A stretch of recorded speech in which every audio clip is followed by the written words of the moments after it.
Ano pinagmulan nitong tenga mo na to? Bakit sobra namang... Sobrang bula. Hindi, parang nagluluto.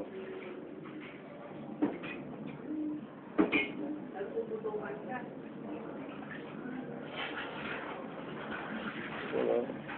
Ano yung tinatanggal para mga germs, bacteria, gano'n? Syria. Te?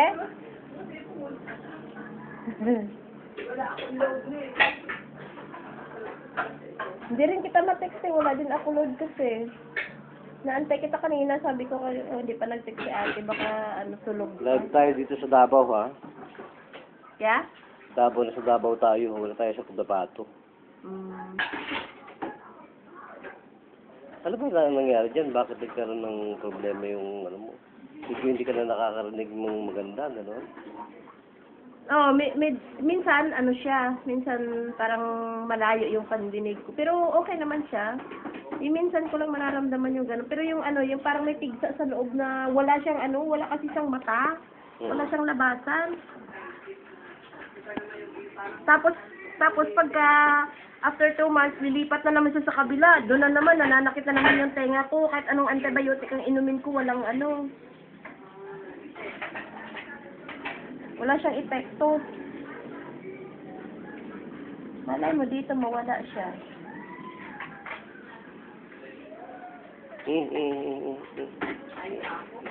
Akala ko kasi gadget lang ilalagay mo ko yan. Ano. Liquid pala.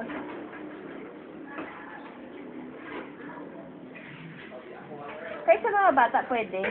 Oo naman. Yung pamangkin ko, yung natuyo na ba yung tutuli sa loob? Na parang naligas na? Ang mas gusto niya yung mas ano, yung mas matindi, dugo na. Mas maganda diyan yung dugo na yung talagang lumalabas sa tainga mo. Bakit ano ba lumalabas dyan? Ang dami naman yan, grabe. Madumi ba? Sobra. Sa ano yan kuya, kasi sa yung tinutusok-tusok ko siya sa loob. Grabe. Wala kasi siyang ano, Wow. wala kasi siyang butas kaya gusto kong palabasin yung mata niya. Kuya, bakit mahapdi na? Wala yan. Tapos lalagyan lamang yun ng konting ano, konting baby oil. Sa doktor, ayaw nilang ipalagyan ng baby oil. Para lalong lumala pa. Ang uling biktima nito, ako eh. Hmm? Ako. Bakit? Eh, alam mo naman ako, yellow at saka blue baby ako. Eh, mga heart attack na yan, alam ko kung paano ayusin. Pinapakita ko na sa internet, sis, kung paano ko i-drive ang mga emergency case of heart attack. Live, in action. In pronto. Parang si boss T3, Tulpo. Action agad. Walang minuminuto. Action agad. Kaya yung CPR natin, yung cardiopulmonary resuscitation, obsolete din sa amin.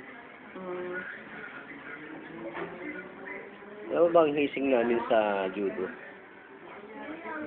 Tulog ka, susuntukin ka ng mga instructor mo, mga master mo. Kung hindi ka ba naman maluka doon, tanggal ang hininga mo din eh. Oo. Susuntukin ka sa panga, tulog ka. Matanggalan ka ng hangin. Oo, talagang gano'n na. Disconnected ka sa respiratory function mo. Tingnan ko lang kung mabuhay ka pa. Hindi, ano nangyari sa tenga? Wala na. Bumubula pa eh. So, kailangan pa ubusin talaga yung bula. Yung bula. Pagkatapos yan, baka masyadong madumi yung lumalabas kaya. Dumi na talaga, no? Ay.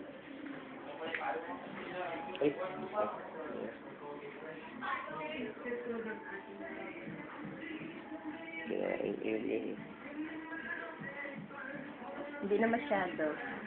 Kanina, grabe, ano? Kailangan talaga, anuhan mo siya. Na hanggang sa mawala yung bula-bula niya, ano? Oo.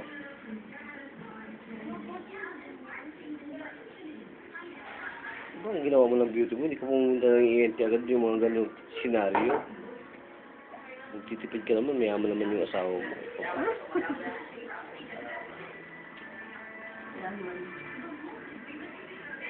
Maganda pala to, kuya. Kailangan may ano ka talaga. Pasampol mo sa kanila ba? Ang dami na silang punan niya. Dami na. Hmm. Mga SPO10, SPO4, SPO1. Nakakarinig ka na ng maganda? Ha, sis? Hindi, may laman pa kasi ito eh. Mamaya malalaman natin pag wala ng laman.